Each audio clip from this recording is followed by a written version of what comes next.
ಓಂ ನಮಃ ಶಿವಾಯ್. ಭಾರತ್ ಮಾತಾ ಶಿವಶಕ್ತಿ ಅವತಾರ್ ಪಿತಾಶ್ರೀ ಬ್ರಹ್ಮ ಬಾಬಾರವರ ವಾಣಿ. ಓಂ. ಪಿತಾಶ್ರೀ ಶಿವತಂದೆಯ ನೆನಪಿದೆಯೇ? ಮುರಳಿಯ ದಿನಾಂಕ 8/8/2026. ಪ್ರಾತಃ class revise course 11/6/2020. ಓಂ ನಮಃ ಶಿವಾಯ. ಮುದ್ದಾದ ಮಕ್ಕಳೇ, ಈಗ ಆದಿಯೇ ಅಂತ್ಯವಾಗಿ ಶುರುವಾಗಿದೆ. ನೀವು ಮಕ್ಕಳು ಆದಿಯಲ್ಲಿ ಹೇಗಿದ್ದೀರೋ ಹಾಗೆಯೇ ಮತ್ತೆ ಆಗಿ, ಏನೋ ಜ್ಞಾನವೇ ಇಲ್ಲದಂತೆ, ಏನೋ ತಿಳಿಯದಂತೆ, ಪಕ್ಕ ತಂದೆಯ ಸಮಾನ ಮುಗ್ಧ ಮತ್ತು ಮಧುರರಾಗಿ ಬಿಡಿ. ಓಂ ನಮಃ ಶಿವಾಯ್. ಬಾಲ್ಯದ ದಿನಗಳನ್ನು ಮರೆಯಬೇಡಿರಿ.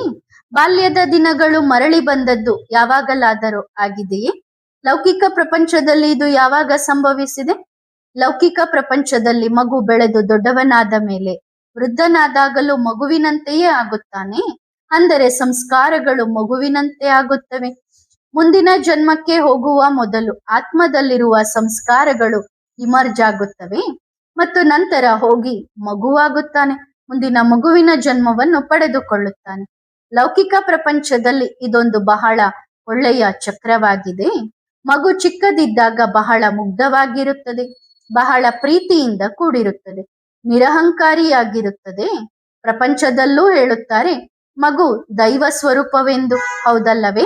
ಆದರೆ ಜೀವನದ ಯಾತ್ರೆ ಶುರುವಾದಾಗ ನಿಧಾನವಾಗಿ ಬೆಳೆಯುತ್ತಾ ಹೋದಂತೆ ದೇಹದ ಅಭಿಮಾನ ಬರುತ್ತದೆ, ಮನಸ್ಸಿನಲ್ಲಿ ಅಹಂಕಾರ ಬರುತ್ತದೆ ಮತ್ತು ಅಭಿಮಾನದ ವಶವಾಗಿ ತನ್ನನ್ನು ತಾನು ಪ್ರಪಂಚದ ರಾಜ ಎಂದು ತಿಳಿದುಕೊಳ್ಳತೊಡಗುತ್ತಾನೆ. ನಂತರ ಸ್ಥಿತಿ ಕೆಳಗಿಳಿಯುತ್ತಾ ಹೋದಂತೆ ವಾನಪ್ರಸ್ಥದ ಕಡೆಗೆ ಹೋದಾಗ, ಶರೀರ ಮುಪ್ಪಾದಾಗ ನಿಧಾನವಾಗಿ ಅದೇ ಬಾಲ್ಯಾವಸ್ಥೆಗೆ ಬಂದು ಬಿಡುತ್ತಾನೆ, ಪವಿತ್ರನಾಗುತ್ತಾನೆ, ಮುಗ್ಧ ಮಗುವಿನಂತೆ ಆಗುತ್ತಾನೆ. ಏಕೆಂದರೆ ಅವನಿಗೆ ಮುಂದಿನ ಜನ್ಮದ ಸಂಸ್ಕಾರಗಳು ಮೊದಲು ಈ ಜನ್ಮದಲ್ಲಿ ಇಮರ್ಜ್ ಆಗಬೇಕಲ್ಲವೇ? ಆಗ ತಾನೇ ಮುಂದಿನ ಜನ್ಮ ಸಿಗುವುದು. ಶರೀರ ಬಿಡುವ ಸಮಯ ಬಂದಾಗ ಪಕ್ಕ ಸಣ್ಣ ಮಗುವಿನಂತೆ ಆಗುತ್ತಾನೆ. ಸಣ್ಣ ಸಣ್ಣ ವಿಷಯಕ್ಕೆ ಮುನಿಸಿಕೊಳ್ಳುವುದು, ಹೌದಲ್ಲವೇ? ಸ್ವಲ್ಪ ವೃದ್ಧರಾದಾಗ ಗಮನಿಸಿ ನೋಡಿ, ವಿಕಾರಗಳಿಂದ ದೂರವಾಗುತ್ತಾರೆ. ಮುಂದಿನ ಜನ್ಮದಲ್ಲಿ ಮತ್ತೆ ಮಗುವಾಗುತ್ತಾರೆ. ಹಾಗಾದರೆ ಸಂಸ್ಕಾರ ಎಲ್ಲಿ ಇಮರ್ಜ್ ಆಯಿತು? ಇದೇ ಜನ್ಮದಲ್ಲಿ. ಈಗ ಈ ಶೂಟಿಂಗ್ ಎಲ್ಲಿ ನಡೆಯಿತು? ಸಂಗಮ ಯುಗದಲ್ಲಿ.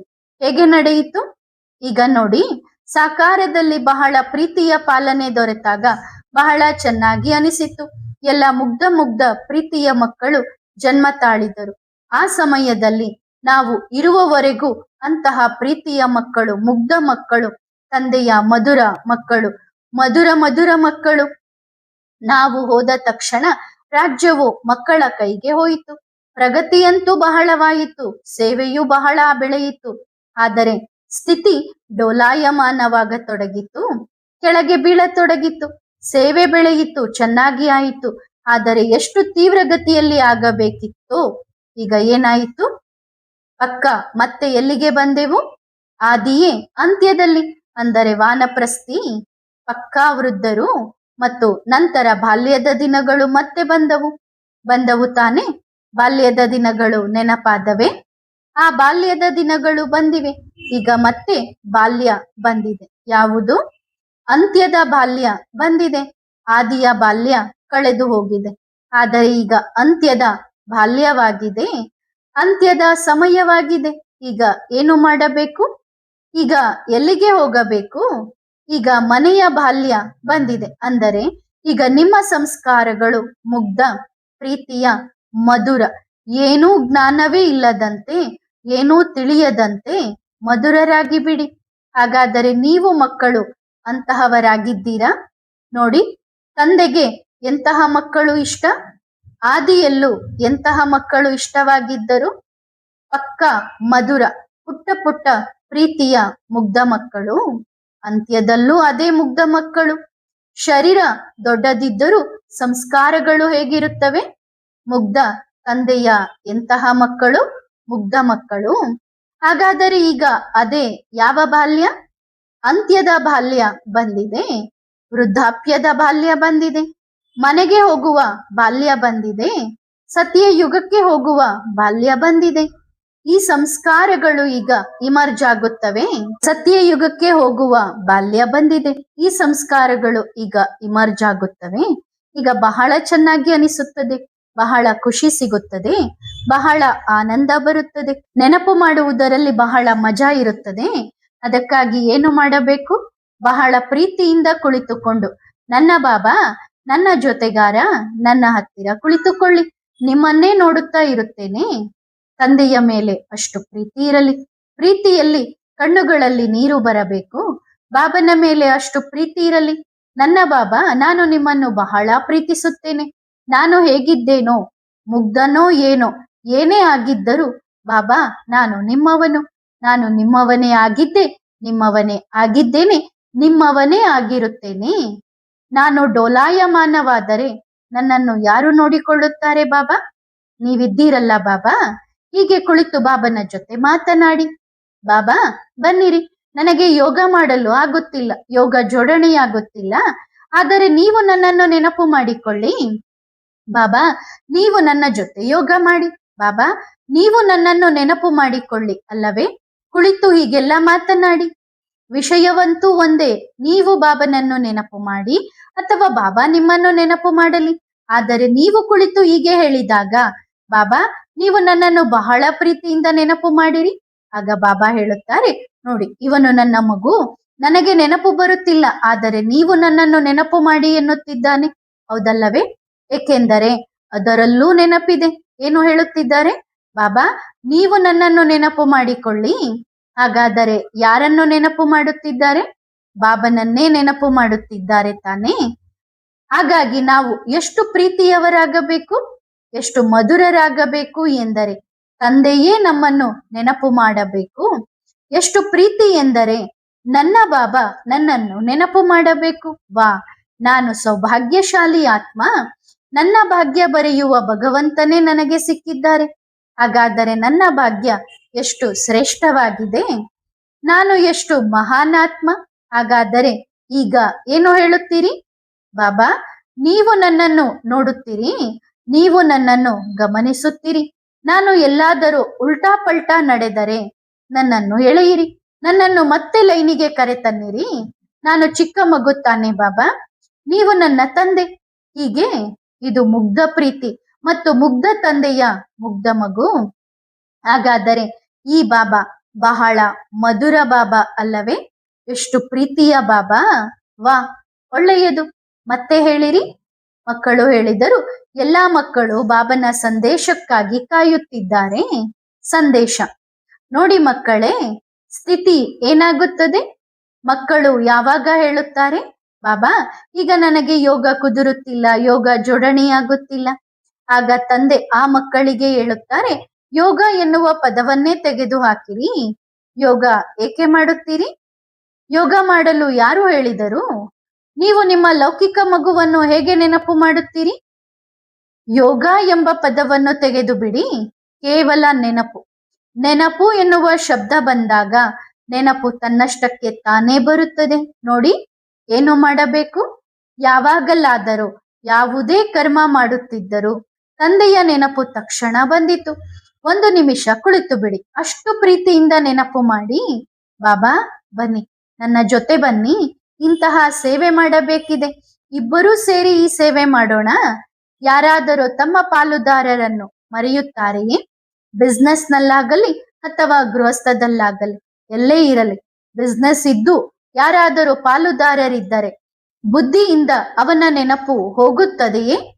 ಪ್ರತಿಯೊಂದು ಖಾತೆಯಲ್ಲೂ ಹೆಸರಿರುತ್ತದೆ, ಪ್ರತಿಯೊಂದರಲ್ಲೂ ಹೆಸರಿರುತ್ತದೆ. ಹಾಗಿದ್ದಾಗ ಒಬ್ಬ ಪಾಲುದಾರ ಇನ್ನೊಬ್ಬನನ್ನು ಮರೆಯಲು ಸಾಧ್ಯವೇ? ಈಗ ಗೃಹಸ್ಥಕ್ಕೆ ಬನ್ನಿರಿ. ಒಬ್ಬ ಲೌಕಿಕ ಪತಿ ಲೌಕಿಕ ಪತ್ನಿಯನ್ನು ಮರೆಯುತ್ತಾರೆಯೇ? ಕೆಲವೊಮ್ಮೆ ಪರಸ್ಪರ ಭಿನ್ನಾಭಿಪ್ರಾಯ ಬಂದರೂ, ಜಗಳವಾದರೂ ಮರೆಯುವುದಿಲ್ಲ ತಾನೆ. ಯಾರಾದರೂ ಯಾರನ್ನಾದರೂ ಬಿಟ್ಟು ಹೋಗಿದ್ದರೂ ಸಹ ಮರೆಯುವುದಿಲ್ಲ. ಹಾಗಂತೂ ಇನ್ನೂ ಹೆಚ್ಚು ನೆನಪು ಮಾಡುತ್ತಾರೆ. ಹಾಗಾಗಿ ಬಾಬಾ ಮಕ್ಕಳಿಗೆ ಹೇಳಲು ಬಯಸುತ್ತಾರೆ, ಯಾರು ನಿಮಗೆ ದುಃಖ ಕೊಡುತ್ತಾರೋ ಅವರನ್ನು ಎಷ್ಟು ನೆನಪು ಮಾಡುತ್ತೀರಿ? ಆದರೆ ಯಾವ ತಂದೆ ನಿಮ್ಮನ್ನು ಅಷ್ಟು ಪ್ರೀತಿಸುತ್ತಾರೋ, ಸುಖ ಕೊಡುತ್ತಾರೋ, ಆ ತಂದೆಯನ್ನು ಮರೆತು ಬಿಡುತ್ತೀರಿ. ಅಂದರೆ ತಂದೆಯನ್ನು ನಿಮ್ಮ ಪಾಲುದಾರನನ್ನಾಗಿ ಮಾಡಿಕೊಂಡಿಲ್ಲ. ಮರೆಯುವುದು ಅಂದರೆ ಏನು? ತಂದೆಯನ್ನು ನೀವು ಇದುವರೆಗೂ ನಿಮ್ಮ ಹೃದಯದವನನ್ನಾಗಿ ಮಾಡಿಕೊಂಡಿಲ್ಲ ಎನ್ನುವುದು ಸಾಬೀತಾಗುತ್ತಿದೆ. ತಂದೆಗೆ ಏನು ಬೇಕು? ಹೃದಯ. ಹೃದಯ ರಾಮನಿಗೆ ದೊಡ್ಡ ಹೃದಯದ, ವಿಶಾಲ ಹೃದಯದ ಮಕ್ಕಳು ಬೇಕು. ಸಣ್ಣ ಹೃದಯದವರನ್ನು ಏನು ಮಾಡುವುದು? ಏಕೆಂದರೆ ಅವರ ಹೃದಯ ಚಿಕ್ಕದಾಗಿರುತ್ತದೆ. ಅದು ಮೊದಲೇ ಎಲ್ಲೋ ಬೇರೆ ಕಡೆ ಅಂಟಿಕೊಂಡಿರುತ್ತದೆ. ಹಾಗಾದರೆ ನನ್ನ ಜೊತೆ ಹೇಗೆ ಅಂಟಿಕೊಳ್ಳುತ್ತಾರೆ? ತಮ್ಮ ಬಾಬನ ಜೊತೆ ಹೇಗೆ ಅಂಟಿಕೊಳ್ಳುತ್ತಾರೆ? ನಮಗೆ ಎಂತಹ ಹೃದಯದವರು ಬೇಕು? ದೊಡ್ಡ ಹೃದಯದವರು. ಏಕೆಂದರೆ ತಂದೆ ಸಾಗರವಾಗಿದ್ದಾರೆ ಮತ್ತು ಹೃದಯದಲ್ಲಿ ಫೋಟೋ ಇರಬೇಕು. ಒಂದು ನನ್ನ ಬಾಬನದ್ದು. ಆದರೆ ಎಲ್ಲೆಲ್ಲಿ ಮಕ್ಕಳ ಹೃದಯದಲ್ಲಿ ನೋಡುತ್ತೇವೆ, ಅನೇಕರ ಫೋಟೋಗಳು ಅಲ್ಲಿ ಅಡಗಿವೆ. ಬಾಬಾ ಎಲ್ಲೋ ಹಿಂದೆ ಇರುತ್ತಾರೆ, ಫೋಟೋದ ಹಿಂದೆ.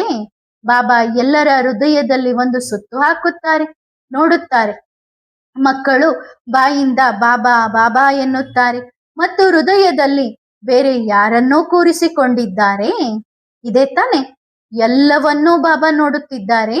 ಒಬ್ಬೊಬ್ಬ ಮಗುವಿನ ಚಾರ್ಟ್ ಅನ್ನು ವತನದಲ್ಲಿ ಬಿಡಿಸಿ ಬಿಡಿಸಿ ನೋಡುತ್ತಾರೆ. ಬಾಯಿಂದ ಏನು ಹೇಳುತ್ತಾರೆ ಮತ್ತು ಹೃದಯದಲ್ಲಿ ಅಸಂಖ್ಯಾತ ಫೋಟೋಗಳು ಅಡಗಿರುತ್ತವೆ. ಮತ್ತು ನಾವು ನಮ್ಮ ಬಾಬನನ್ನು ಹುಡುಕಲು ಹೋದಾಗ ಅಲ್ಲಿ ಎಲ್ಲೋ ಯಾರದ್ದೋ ಫೋಟೋದ ಹಿಂದೆ ಅಡಗಿರುತ್ತಾರೆ. ಮತ್ತು ದುಃಖವಾದಾಗ, ಅಂದ್ರೆ ಅವರಿಗೆ ದುಃಖ ಆದಾಗ, ಆ ಮನಸ್ಸಿನಲ್ಲಿ ಯಾರ್ದೋ ಹಿಂದ್ಗಡೆಗಿರೋ ಆ ಫೋಟೋ ಮುಂದೆ ಬರುತ್ತದೆ. ಮತ್ತು ಸುಖ ಬಂದಾಗ ಏನಾಗುತ್ತದೆ? ಬಾಬನನ್ನ ಮರೆತು ಬೇರೆ ಎಲ್ಲರ ಫೋಟೋಗಳು ಹೊರ ಬರುತ್ತವೆ. ಈ ಫೋಟೋ, ಹೌದು ನಾನು ಇವರನ್ನು ಮರೆತಿದ್ದೆ, ಇವರನ್ನು ಮರೆತಿದ್ದೆ, ಇವರನ್ನು ನೆನಪು ಮಾಡೋಣ ಎಂದು ಬೇರೆ ಬೇರೆಯವರನ್ನ ನೆನಪು ಮಾಡಿಕೊಳ್ಳುತ್ತಾರೆ. ಆದರೆ ಅದೇ ದುಃಖದಲ್ಲಿ ಕೇವಲ ಒಬ್ಬ ನನ್ನ ಬಾಬಾ ಮಾತ್ರ ನೆನಪಾಗುತ್ತಾರೆ.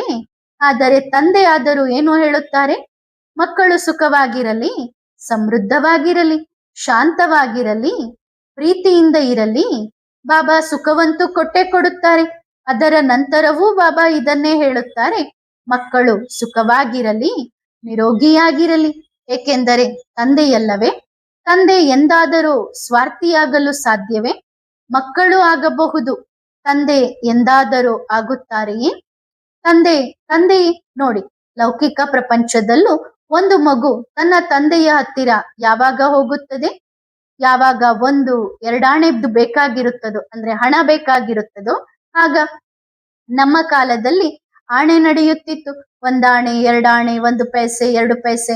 ಯಾವಾಗ 1-2 ಆಣೆ ಬೇಕಾಗಿರುತ್ತದೋ, ಬಾಬಾ ಹಣ ಕೊಡಿ, ಆಗ ತಂದೆಯ ನೆನಪು ಬರುತ್ತಿತ್ತು. ಮತ್ತು ಹಣ ಸಿಕ್ಕ ತಕ್ಷಣ ಬನ್ನಿ ಗೆಳೆಯರ ಜೊತೆ ಸುತ್ತಾಡಲು ಹೋಗೋಣ ಎಂದು ಆ ಹಣವನ್ನೆಲ್ಲ ಖರ್ಚು ಮಾಡಿ ಬರುತ್ತಾರೆ. ಹೌದಲ್ಲವೇ? ಈಗ ಹಣ ಸಿಕ್ಕಿತ್ತು, ಈಗ ಬಹಳ ಮಜಾದಲ್ಲಿದ್ದಾರೆ, ಸುಖದಲ್ಲಿದ್ದಾರೆ. ಜೇಬಿನಲ್ಲಿ 1-2 ಆಣೆ ಇದೆ, ಸುತ್ತಾಡಿ.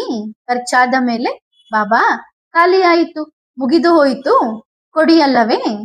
ಮಕ್ಕಳ ಇಂತಹ ಸಿಸ್ಟಮ್ ನೋಡಿ ನಗು ಕೂಡ ಬರುತ್ತದೆ. ಇವತ್ತಿನ ಪ್ರಪಂಚದಲ್ಲಿ ಮಕ್ಕಳನ್ನು ನೋಡುತ್ತೇವೆ. ಮಕ್ಕಳು ಎಂತೆಂಥವರು ಇರುತ್ತಾರೆ.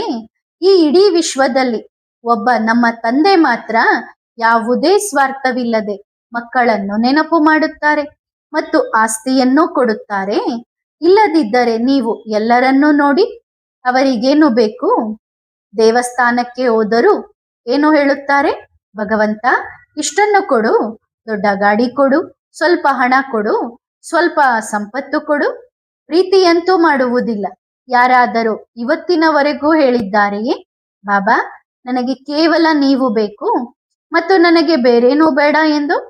ಅನೇಕ ಮಕ್ಕಳು ಹೇಳುತ್ತಾರೆ, ಬಾಬಾ ನಾವು ಹೇಳುತ್ತೇವೆ ನಮಗೆ ನೀವು ಬೇಕು ಎಂದು. ಆದರೆ ಇಲ್ಲ, ಎಲ್ಲವೂ ಸಂಪನ್ನವಾಗಿದೆ, ಭರ್ಪೂರಾಗಿದೆ ಎಂದಾಗ ಬಾಬಾ ನೀವು ಬೇಕು ಎನ್ನುತ್ತಾರೆ. ಆದರೆ ಯಾವಾಗ ಏನೂ ಇರುವುದಿಲ್ಲವೋ ಅಂತಹ ಶಬ್ದ ಹೇಳಿದಾಗ ಆಗ ಬಾಬಾ ಹೇಳಲಿ, ಬಾಬಾ ನನಗೆ ಕೇವಲ ನೀವು ಬೇಕು, ನಿಮ್ಮನ್ನು ಬಿಟ್ಟು ಬೇರೇನೂ ಬೇಡ ಎಂದು. ಆಗ ಒಳ್ಳೆಯ ಪುರುಷಾರ್ಥಿ ಎಂದು ಒಪ್ಪಿಕೊಳ್ಳುತ್ತೇವೆ. ಅಂದ್ರೆ ನಿಮ್ಮ ಹತ್ರ ಏನೂ ಇಲ್ಲ, ಆಗ್ಲೂ ಕೂಡ ಬಾಬಾನೇ ಬೇಕು ಅಂತ ಹೇಳ್ರಿ, ಅವಾಗ ನೀವು ಪುರುಷಾರ್ಥಿ ಅಂತ ಒಪ್ಕೊಳ್ತೀನಿ. ಪ್ರತಿಯೊಂದರಿಂದ ಸಂಪನ್ನರಾಗಿದ್ದಾಗ ಯಾರಾದರೂ ಹೇಳುತ್ತಾರೆ, ಎಲ್ಲಾನು ಇದ್ದಾಗ ಬಾಬಾ ಬೇಕು ಅಂತ ಹೇಳೋದು ಅದೇನ್ ದೊಡ್ಡದಲ್ಲ. ನನ್ನ ಹತ್ರ ಏನೂ ಇಲ್ಲದೆ ಇದ್ದಾಗ ನನಗ್ ಬಾಬಾ ಬೇಕು ಅಂತ ಹೇಳ್ರಿ, ಒಳ್ಳೆಯದು. ಕನ್ನಡಿಯ ಮೇಲೆ ಧೂಳು ಬರುತ್ತದೆ, ಮಸುಕಾಗುತ್ತದೆ. ಆದರೆ ಶರೀರದಿಂದ ಬೇರೆಯಾದ ತಕ್ಷಣ ಕನ್ನಡಿ ಪಕ್ಕ ಸ್ವಚ್ಛವಾಗಿ ಬಿಡುತ್ತದೆ. ವತನದಲ್ಲಿ ಎಲ್ಲರ ಲೆಕ್ಕಾಚಾರ ನೋಡುವುದರಲ್ಲಿ ಬಹಳ ಮಜಾ ಬರುತ್ತದೆ, ಬಹಳ ಚೆನ್ನಾಗಿಯೂ ಅನಿಸುತ್ತದೆ. ಆದರೆ ಬಹಳ ದುಃಖವೂ ಆಗುತ್ತದೆ. ದುಃಖ ಎಂದರೆ ಆ ರೀತಿಯ ದುಃಖವಲ್ಲ. ದುಃಖವೇನೆಂದರೆ ಮಕ್ಕಳಿಗೆ ಇಷ್ಟೊಂದು ತಿಳಿಸಿ ಹೇಳುತ್ತಿದ್ದರೂ ಮಕ್ಕಳು ಅಸಡ್ಡೆ ಮಾಡುತ್ತಿದ್ದಾರೆ, ಗೊಂದಲಕ್ಕೊಳಗಾಗುತ್ತಿದ್ದಾರೆ. ಈಗ ನೋಡಿ, ಈ ತಂದೆಯ ಪ್ಲಾನಿಂಗ್ ಇದೆಯಲ್ಲ, ಇದರಲ್ಲಿ ಹೇಗೆ ಶೋಧನೆ ನಡೆಯುತ್ತದೆ. ಎಂತಹ ಅನನ್ಯ ಮಕ್ಕಳು ಹೊರಬರುತ್ತಾರೆ. ಇಷ್ಟು ಸಮಯದಿಂದ ನಾವು ವಜ್ರವನ್ನು ಹುಡುಕುತ್ತಿದ್ದೆವು. ಈಗ ತಂದೆ ಹುಲ್ಲು ಕಸದಿಂದ ವಜ್ರವನ್ನು ಹೊರತೆಗೆಯುತ್ತಾರೆ. ಹುಲ್ಲು ಕಸವನ್ನು ಏನು ಮಾಡುತ್ತಾರೆ? ಸೈಡ್ ಮಾಡುತ್ತಾರೆ. ಈಗ ಒಂದು ಸಣ್ಣ ಡಬ್ಬಿಯಲ್ಲಿ ಸ್ವಲ್ಪ ಹುಲ್ಲು ಹಾಕಿ ಅದರ ಮೇಲೆ ವಜ್ರವನ್ನು ಇಟ್ಟಾಗ ಅದು ಬಹಳ ಸುಂದರವಾಗಿ ಕಾಣುತ್ತದೆ. ಆ ವಜ್ರದ ಕಾರಣದಿಂದ ಆ ಹುಲ್ಲಿಗೂ ಬೆಲೆ ಬರುತ್ತದೆ ಮತ್ತು ಡಬ್ಬಿಗೂ ಬೆಲೆ ಬರುತ್ತದೆ, ಹೌದಲ್ಲವೇ? ಬಹಳ ಸುಂದರವಾದ ಡಬ್ಬಿಯಲ್ಲಿ ಸ್ವಲ್ಪ ಹುಲ್ಲು ಕಸ ಹಾಕಿ ಅದರ ಮೇಲೆ ವಜ್ರವನ್ನು ಇಟ್ಟಾಗ ಆ ಹುಲ್ಲಿಗೂ ಬಹಳ ಬೆಲೆ ಬರುತ್ತದೆ. ಆದರೆ ಬೆಲೆ ಅಲ್ಲಿಯವರೆಗೆ ಮಾತ್ರ ಇರುತ್ತದೆ. ಎಲ್ಲಿಯವರೆಗೆ? ಆ ಡಬ್ಬಿಯಲ್ಲಿ ಆ ಹುಲ್ಲಿನ ಮೇಲೆ ವಜ್ರ ಇರುವವರೆಗೆ ಅದಕ್ಕೆ ಬೆಲೆ ಇರುತ್ತದೆ. ಡಬ್ಬಿಯಿಂದ ವಜ್ರವನ್ನು ಹೊರತೆಗೆದ ತಕ್ಷಣ ಡಬ್ಬಿಯೂ ಕೆಲಸಕ್ಕೆ ಬರುವುದಿಲ್ಲ, ಹುಲ್ಲು ಕಸ ಕಡ್ಡಿಯೂ ಕೆಲಸಕ್ಕೆ ಬರುವುದಿಲ್ಲ. ಆದರೆ ಹುಲ್ಲು ಕಸ ಏನು ಯೋಚಿಸುತ್ತದೆ? ನನ್ನ ಬೆಲೆ ಕೋಟಿಗಟ್ಟಲೆ ಇದೆ ಎಂದು. ಆದರೆ ಅದಕ್ಕೆ ಗೊತ್ತಿಲ್ಲ ನಿಮ್ಮ ಬೆಲೆ ವಜ್ರ ಇರುವವರೆಗಷ್ಟೇ ಎಂದು. ಹಾಗಾಗಿ ವಜ್ರವನ್ನು ಹೊರತೆಗೆದರು. ವಜ್ರ ಹೊರ ಬಂದು ಹೀರೋ ಆಯಿತು. ಈ ಇಡೀ ವಿಶ್ವದ ಮುಖ್ಯ ನಟ, ನಿರ್ದೇಶಕ, ಪಾತ್ರಧಾರಿಯಾಯಿತು. ಆದರೆ ಈಗ ಆ ವಜ್ರವು ಅನೇಕ ಹೀರೋಗಳನ್ನು ಹೊರತೆಗೆಯುತ್ತದೆ. ಅದಕ್ಕಾಗಿಯೇ ಬಾಬನನ್ನು ಹೇಳುತ್ತಾರೆ, ಸ್ವಯಂಭು. ಯಾರು ಸ್ವಯಂ ಸಾಕ್ಷಾತ್ ರಚಿಸಿದ್ದಾರೋ, ಯಾರು ಸ್ವಯಂ ತನ್ನನ್ನು ತಾನು ರೂಪಿಸಿಕೊಳ್ಳುವವರೋ, ಯಾರು ಸ್ವಯಂ ಮೊಳಕೆಯೊಡೆದಿದ್ದಾರೋ, ಯಾವುದೇ ಬೀಜ ತನ್ನಷ್ಟಕ್ಕೆ ತಾನೇ ಮೊಳಕೆಯೊಡೆಯುವುದಿಲ್ಲ. ಆಗುತ್ತದೆಯೇ? ಒಬ್ಬ ಮನುಷ್ಯ ಅದನ್ನು ಭೂಮಿಯಲ್ಲಿ ಹಾಕುತ್ತಾನೆ, ಮಣ್ಣನ್ನು ಹದ ಮಾಡುತ್ತಾನೆ, ಆಗ ಅದು ಮೊಳಕೆಯೊಡೆಯುತ್ತದೆ. ಆದರೆ ನಮ್ಮ ಸ್ವಯಂಭು, ಯಾರು ಸ್ವಯಂ ತನ್ನನ್ನು ತಾನು ರೂಪಿಸಿಕೊಳ್ಳುತ್ತಾರೆ, ಯಾರು ಸ್ವಯಂ ತನ್ನನ್ನು ಸಿದ್ಧಪಡಿಸಿಕೊಳ್ಳುತ್ತಾರೆ, ಯಾರು ಈ ಪತಿತ ಸೃಷ್ಟಿಯಲ್ಲಿ ತಮ್ಮ ಮಕ್ಕಳಿಗಾಗಿ ಸ್ವತಃ ಈ ಭೂಮಿ ಮೇಲೆ ಅವತರಿಸುತ್ತಾರೆ, ಆ ಸ್ವಯಂಭುಗೆ ಏನಾದರೂ ಅಸಾಧ್ಯ ಇದೆಯೇ? ಇಲ್ಲ ತಾನೆ? ಅಷ್ಟೇ. ಅನೇಕ ಮಕ್ಕಳು ಯೋಚಿಸುತ್ತಾರೆ, ನಾವು ತಂದೆಯನ್ನು ಪ್ರತ್ಯಕ್ಷ ಮಾಡುತ್ತೇವೆ ಎಂದು. ಬಹಳ ಒಳ್ಳೆಯದನ್ನೇ ಯೋಚಿಸುತ್ತಾರೆ, ಅವರನ್ನು ತಪ್ಪು ಎಂದು ಹೇಳುವುದಿಲ್ಲ. ಆದರೆ ಒಂದು ರಹಸ್ಯದ ಮಾತು ಹೇಳಲೆ? ತಂದೆ ಹೇಳುತ್ತಾರೆ, ತಂದೆಯೇ ನಿಮ್ಮನ್ನು ಪ್ರತ್ಯಕ್ಷ ಮಾಡುತ್ತಿದ್ದಾರೆ. ಆ ಸ್ವಯಂಭೂವನ್ನು, ಸರ್ವಶಕ್ತಿವಂತ ಪರಮಾತ್ಮನನ್ನು ಪ್ರತ್ಯಕ್ಷ ಮಾಡುವ ಧೈರ್ಯ ನಮಗಿದೆಯೇ? ಇದೆಯೇ? ಇಲ್ಲ. ಅವರು ಯಾವಾಗ ಬಯಸುತ್ತಾರೋ ಆಗ ತನ್ನಷ್ಟಕ್ಕೆ ತಾನೇ ಇಡೀ ವಿಶ್ವದ ಮುಂದೆ ಬರುತ್ತಾರೆ. ಇಷ್ಟು ವರ್ಷಗಳನ್ನು ಕಳೆದಿದ್ದೇವೆ. ಗುಪ್ತ ವೇಷದಲ್ಲಿ ಸಾಧಾರಣ ವೇಷ ಧರಿಸಿ ಭಗವಂತ ಧರೆಗೆ ಬಂದರು ಮತ್ತು ಅವರನ್ನು ಯಾರೂ ಗುರುತಿಸಲು ಸಾಧ್ಯವಾಗಲಿಲ್ಲ. ಈ ಗಾಯನ ಹೇಗೆ ಆಗುತ್ತಿತ್ತು? ಒಂದು ವೇಳೆ ಗುಪ್ತ ರೂಪದಲ್ಲಿ ತಂದೆಯ ಪಾತ್ರ ನಡೆಯದಿದ್ದರೆ ವಿಶ್ವದ ಮಹಾರಾಜರು ಯಾರಾದರೂ ಹೇಗೆ ಆಗುತ್ತಿದ್ದರು? ತಂದೆಯನ್ನು ಗುರುತಿಸುವಲ್ಲಿ ಒಂದು ವೇಳೆ ಅವರು ವಿರಾಟ ರೂಪ ಧರಿಸಿದ್ದಾರೆ, ದೊಡ್ಡ ರೂಪ ತೋರಿಸಿದ್ದರೆ ಇಡೀ ವಿಶ್ವವೇ ಗುರುತಿಸುತ್ತಿತ್ತು. ಅದರಲ್ಲಿ ದೊಡ್ಡ ವಿಷಯವೇನಿದೆ?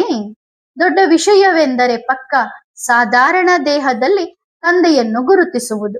ಅದಕ್ಕಾಗಿಯೇ ಭಕ್ತಿ ಮಾರ್ಗದಲ್ಲಿ ಏನು ಹೇಳುತ್ತಿದ್ದರು? ಭಕ್ತಿ ಮಾರ್ಗದಲ್ಲಿ ನಾವು ದೊಡ್ಡ ಗೀತಾಶಾಸ್ತ್ರಗಳನ್ನು ಓದಿದೆವು. ನಾಯಿ, ಬೆಕ್ಕು ಎಲ್ಲದರಲ್ಲೂ ಭಗವಂತನಿದ್ದಾನೆ ಎಂದು ಹೇಳುತ್ತಿದ್ದರು. ನಿಮ್ಮ ಮನೆ ಬಾಗಿಲಿಗೆ ಯಾರಾದರೂ ಬಂದರೆ ಅವರನ್ನು ಬರಿಗೈಯಲ್ಲಿ ಕಳುಹಿಸಬೇಡಿ, ಬಹುಶಃ ಅವರಲ್ಲಿಯೂ ಭಗವಂತನಿರಬಹುದು ಎಂದು ಹೇಳುತ್ತಿದ್ದರು.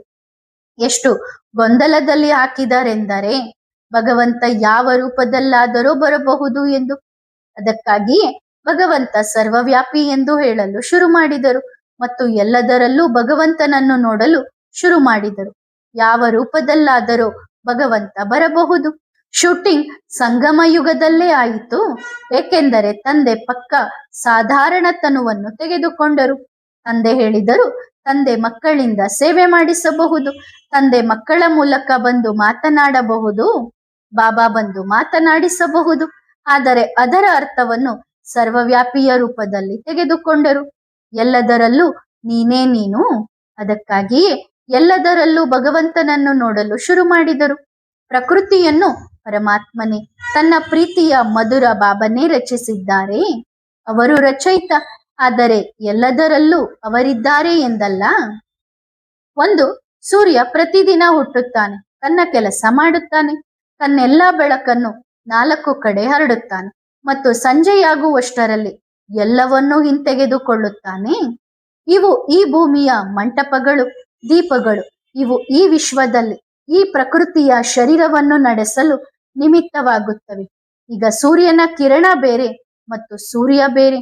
ಕಿರಣವನ್ನು ಸೂರ್ಯ ಮತ್ತು ಸೂರ್ಯನನ್ನು ಕಿರಣ ಎಂದು ಹೇಳಲಾಗುತ್ತದೆಯೇ? ಅಥವಾ ಕಿರಣದಲ್ಲೇ ಸೂರ್ಯನಿದ್ದಾನೆ, ಸೂರ್ಯನಲ್ಲೇ ಕಿರಣವಿದೆ ಎಂದು ಹೇಳುತ್ತಾರೆಯೇ? ಇಬ್ಬರು ಪರಸ್ಪರ ಅಷ್ಟು ಬೆಸೆದುಕೊಂಡಿದ್ದರೂ ಸಹ, ಒಬ್ಬರಿಲ್ಲದೆ ಇನ್ನೊಬ್ಬರಿಲ್ಲದಿದ್ದರೂ ಸಹ ಸೂರ್ಯನನ್ನು ಬೇರೆ ಅಥವಾ ಕಿರಣವನ್ನು ಬೇರೆ ಎಂದೇ ಹೇಳುತ್ತಾರೆ. ಸೂರ್ಯನಿಂದಲೇ ಕಿರಣಗಳು ಹೊರಬರುತ್ತವೆ, ಅಂದರೆ ಪರಮಾತ್ಮನಿಂದಲೇ ಆತ್ಮಗಳು, ಮಕ್ಕಳು ಹೊರಬರುತ್ತಾರೆ. ಅವರು ಜನ್ಮದಾತ ಅಲ್ಲವೇ? ಎಂದಾದರೂ ಮಗುವನ್ನು ತಂದೆಯನ್ನು ಮಗು ಎಂದು ಹೇಳುತ್ತಾರೆಯೇ? ಒಂದು ಮಗು ಹೋಗಿ ತಂದೆಯಲ್ಲಿ ಲೀನವಾಯಿತು ಹೇಳುತ್ತಾರೆಯೇ? ಲೌಕಿಕ ಪ್ರಪಂಚದಲ್ಲಿ ಇದು ಇಲ್ಲ ಎಂದ ಮೇಲೆ ಪಾರಲೌಕಿಕ ತಂದೆಯ ವಿಷಯದಲ್ಲಿ ಈ ನಿಯಮ ಹೇಗೆ ಅನ್ವಯವಾಗಲು ಸಾಧ್ಯ? ಹೇಗೆ ಸಾಧ್ಯ? ತಂದೆಯೇ ಮತ್ತು ಮಕ್ಕಳು ಮಕ್ಕಳೇ. ಆದರೆ ಶಕ್ತಿಗಳು ಹೇಗಿವೆ ಎಂದರೆ, ಉದಾಹರಣೆಗೆ ಲೌಕಿಕ ಪ್ರಪಂಚದಲ್ಲಿ ಹೇಳುತ್ತಾರೆ ಅಲ್ಲವೇ, ತಂದೆ ತಾತನ ಗುಣಗಳು ಮಕ್ಕಳಲ್ಲಿ ಬರುತ್ತವೆ ಎಂದು. ಆದರೆ ಮಗು ಸಂಘದೋಷಕ್ಕೆ ಒಳಗಾದಾಗ ತಂದೆ ತಾತನ ಗುಣಗಳನ್ನು ಮರೆತು ಬಿಡುತ್ತಾನೆ. ಹಾಗೆಯೇ ನಾವೆಲ್ಲ ಆತ್ಮಗಳು ಆ ಪ್ರೀತಿಯ ಪರಮಾತ್ಮನ ಮಕ್ಕಳು. ಆದರೆ 84 ಜನ್ಮಗಳ ಚಕ್ರದಲ್ಲಿ ಬಂದಂತೆ, ಸಂಘ ದೋಷದಲ್ಲಿ ಬಂದಂತೆ ತಮ್ಮ ಸುಖ, ಶಾಂತಿ, ಪ್ರೀತಿ, ಆನಂದ, ಪವಿತ್ರತೆ ಈ ಎಲ್ಲಾ ಗುಣಗಳನ್ನು ಮರೆತು ಬಿಡುತ್ತೇವೆ.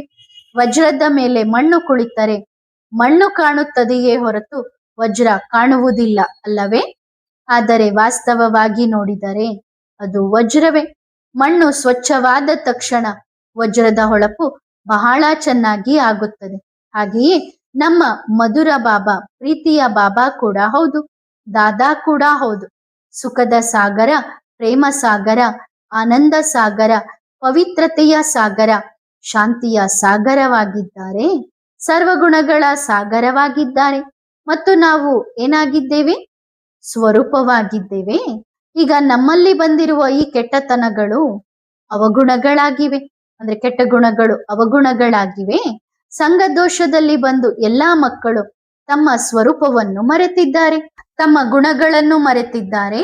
ಹಾಗಾಗಿ ಮತ್ತೆ ಅವರನ್ನು ನೆನಪು ಮಾಡಿ ತಂದೆಯ ಕಾರಂಜಿಯ ಕೆಳಗೆ, ಪ್ರೀತಿಯ ಕಾರಂಜಿಯ ಕೆಳಗೆ ಕುಳಿತುಕೊಳ್ಳಿ ಮತ್ತು ಒಬ್ಬ ತಂದೆಯನ್ನು ನೆನಪು ಮಾಡಿದರೆ ನಿಮ್ಮ ಹೊಳಪು ಜಾಸ್ತಿ ಆಗುತ್ತಾ ಹೋಗುತ್ತದೆ ಮತ್ತು ನಮ್ಮ ವಜ್ರದ ಬೆಳಕು, ಗುಣಗಳ ಹೊಳಪು 4 ಕಡೆ ಹರಡುತ್ತದೆ. ಆತ್ಮದಿಂದ ಕೆಟ್ಟತನ ಹೊರ ಹೋದಾಗ ನಮ್ಮ ಗುಣಗಳ ಹೊಳಪು 4 ಕಡೆ ಹರಡಿ ಸುಖ ನೀಡುತ್ತದೆ, ಶಾಂತಿ ನೀಡುತ್ತದೆ, ನೆರಳು ನೀಡುತ್ತದೆ. ನಾನು ಆತ್ಮ ಮತ್ತು ನನ್ನ ಬಾಬಾ. ಕೊನೆಯ ಪಾಠ ಇದೇ ಆಗಿದೆ. ಓಂ ಅಂದರೇನು? ಮೊದಲು ಇದೆ ಮತ್ತು ಕೊನೆಯೂ ಇದೆ ಅಲ್ಲವೇ? ನೋಡಿ, ಮೊದಲು ಎಲ್ಲಾ ಕಡೆ ಓಂ ಇರುತ್ತಿತ್ತು, ಆಗ ಈ ಬ್ಯಾಡ್ಜ್ ಇರಲಿಲ್ಲವಲ್ಲ. ಇದರಲ್ಲೂ ಏನು ಬರೆಸುತ್ತಿದ್ದರು? ಓಂ. ಇಲ್ಲಿ ಶಾಲೆಯ ಡ್ರೆಸ್ ಮೇಲೂ ಓಂ ಇರುತ್ತಿತ್ತು, ಮನೆಯಲ್ಲೂ ಓಂ. ಸಾಕಾರದ ದಿನಗಳು ಎಷ್ಟು ಪ್ರೀತಿಯಿಂದ ಕೂಡಿದ್ದವು. ಈಗ ಆ ದಿನಗಳು ಬಂದಿವೆ. ಆ ದಿನಗಳು ಎಷ್ಟು ಪ್ರೀತಿಯಿಂದ ಕೂಡಿದ್ದವು ಮತ್ತು ಈ ದಿನಗಳು ಎಷ್ಟು ಪ್ರೀತಿಯಿಂದ ಕೂಡಿವೆ. ಬಾಬಾ ಮೊದಲು ಜೊತೆಯಲ್ಲಿದ್ದರು, ಬಾಬಾ ಈಗಲೂ ಜೊತೆಯಲ್ಲಿದ್ದಾರೆ. ಸರಿತಾನೆ ಮಕ್ಕಳೇ? ಒಳ್ಳೆಯದು. ಎಲ್ಲಾ ಮಕ್ಕಳಿಗೆ ಹೇಳಿ, ಗೊಂದಲಕ್ಕೊಳಗಾಗುವ ವಿಷಯವಿಲ್ಲ. ಹೆಚ್ಚು ಯೋಚಿಸಿದರೆ ಗೊಂದಲಕ್ಕೊಳಗಾಗುತ್ತೀರಿ. ಈಗ ಯೋಚಿಸಿ, ನನ್ನಲ್ಲಿ ಏನೂ ಜ್ಞಾನವಿಲ್ಲ, ನಾನು ಆತ್ಮ ಮತ್ತು ನನ್ನ ಬಾಬಾ ಅಷ್ಟೇ. ಮತ್ತು ಈ ಸಂಸಾರ ಸೃಷ್ಟಿ ಚಕ್ರವಾಗಿದೆ. ಈಗ ನಾನು ಸತ್ಯಯುಗಕ್ಕೆ ಹೋಗಬೇಕು. ನಾನು ಫರಿಸ್ತಾ ಆಗಬೇಕು. ಪರಮಧಾಮದಲ್ಲಿ ಬಿಂದುವಾಗಿ ಅಂಟಿಕೊಳ್ಳಬೇಕು. ಪರಮಧಾಮದಿಂದ ಸತ್ಯಯುಗಕ್ಕೆ ದೇವತೆಯಾಗಿ ಬರಬೇಕು. ಇಷ್ಟು ಜ್ಞಾನ ಸಾಕು. ಹೆಚ್ಚು ಜ್ಞಾನದ ವಿಸ್ತಾರಕ್ಕೆ ಹೋಗಬೇಡಿ. ವಿಸ್ತಾರವಂತೂ ಬಹಳವಾಯಿತು. ಇವತ್ತಿನವರೆಗೂ ಬಾಬಾ ವಿಸ್ತಾರವನ್ನೇ ಮಾಡಿದ್ದಾರಲ್ಲ. ಮಧುಬನದಲ್ಲಿ ಎಲ್ಲಾ ಜ್ಞಾನದ ವಿಸ್ತಾರವಾಯಿತು. ಈಗ ಎಲ್ಲಾ ಜ್ಞಾನವನ್ನು ಸಾರಾಂಶಗೊಳಿಸಬೇಕು. ವಜ್ರವನ್ನು ಎತ್ತಿಕೊಳ್ಳಬೇಕು. ಹೆಚ್ಚು ವಿಸ್ತಾರಕ್ಕೆ ಹೋದರೆ ಉದಾಸೀನತೆ ಬರುತ್ತದೆ, ಆಕಳಿಕೆ ಬರುತ್ತದೆ ಮತ್ತು ದಾಸರಾಗಿ ಬಿಡುತ್ತೀರಿ. ಎಲ್ಲಾ ಸ್ವರೂಪ, ಎಲ್ಲಾ ಜ್ಞಾನ ಇದೇ ಆಗಿದೆ. ನಾನು ಮತ್ತು ನನ್ನ ಬಾಬಾ ಅಷ್ಟೇ. ಇದೇ ಅತ್ಯಂತ ಶ್ರೇಷ್ಠ ಯೋಗ ಮತ್ತು ಇದೇ ನೆನಪು. ನಿಮ್ಮ ಪಾಲುದಾರರನ್ನು ಸದಾ ನೆನಪಿಟ್ಟುಕೊಳ್ಳಿ. ಅಂದ್ರೆ ನಿಮ್ಮ ಪಾರ್ಟ್ನರ್ ಅನ್ನ, ಫ್ರೆಂಡ್ ಅನ್ನ ಸದಾ ನೆನಪಿಟ್ಟುಕೊಳ್ಳಿ. ಎಂದಿಗೂ ಮರೆಯಬೇಡಿ. ನೆನಪಿಡಿ. ಆ ಪಾಲುದಾರರ ಬಗ್ಗೆ ಹೆಮ್ಮೆ ಪಡಿ. ನನ್ನ ಪಾಲುದಾರ ಯಾರು? ಮಾಲೀಕರು ಅವರೇ. ನಾನು ನಿಮಿತ್ತನಾಗಿ ಕಾರ್ಯವನ್ನು ಮಾಡುತ್ತಿದ್ದೇನೆ. ಎಲ್ಲೆಲ್ಲಿ ಬಾಯಿಗೆ ಬರುತ್ತದೆ, ಒಳಗಡೆ ಬರುತ್ತದೆ ನಾನು ಮಾಲೀಕ ಎಂದು, ಅಲ್ಲಿ ನಿಮಿತ್ತ ಭಾವ ಮರೆತು ಹೋದಾಗ ಟೆನ್ಷನ್ ಆಗುತ್ತದೆ. ಅಂದ್ರೆ ಇದಕ್ ನಾನೇ ಮಾಲೀಕ ಅಂತಂದೇಳಿ ಯಾವಾಗ ನಿಮ್ ಮನಸ್ಸಿನಲ್ಲಾಗ್ಲಿ, ಬಾಯಲ್ಲಾಗ್ಲಿ, ನಿಮ್ಮ ಅಂತರಂಗದಲ್ಲಾಗ್ಲಿ ಬಂತು ಅಂದ್ರೆ ಆಗ ಮಾಲೀಕನನ್ನ ಮರೆತು ಬಿಡ್ತೀವಿ. ನಾನ್ ನಿಮಿತ್ತ ಅನ್ನೋದನ್ನು ಮರಿತೀವಿ. ನಾನೇ ಮಾಲೀಕ, ನನ್ನಿಂದಲೇ ಎಲ್ಲ ಅನ್ನೋದು ಬರುತ್ತೆ. ಆಗ ನಿಮಗ್ ಟೆನ್ಷನ್ ಆಗತ್ತೆ, ಬುದ್ಧಿ ಅಲೆದಾಡತ್ತೆ.